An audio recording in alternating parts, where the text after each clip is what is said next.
Ya, sementara itu pemirsa, pengamat otomotif menilai jika penerapan B50 mulai diberlakukan pemerintah buat kendaraan diesel aman, karena sudah dilakukan pengkajian dari pemerintah namun perlu adanya sosialisasi.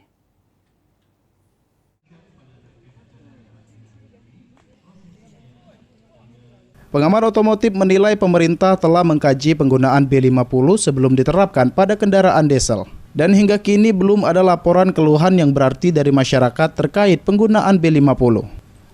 Namun demikian, penerapan secara bertahap penting dilakukan agar pengguna kendaraan diesel memiliki waktu untuk beradaptasi.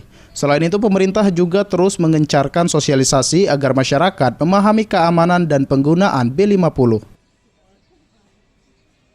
Sudah ada studi kelayakan seperti itu. Kalau sudah ada, saya yakin sudah ada. Tinggal sosialisasinya pemerintah. Terhitung 1 Januari kita harus sudah jangan seperti itu, bertahap dulu, bertahap. Jadi ada cadangan karena masyarakat kaget. Kagetnya masyarakat yang biasanya menggunakan bahan bakar bensin, bahkan solar diganti dengan seperti itu. Kedepan B50 diharapkan tetap aman digunakan pada kendaraan diesel sekaligus membantu mengurangi ketergantungan terhadap bahan bakar fosil dan memperkuat kemandirian energi nasional. Muhammad Aidil, PAL TV.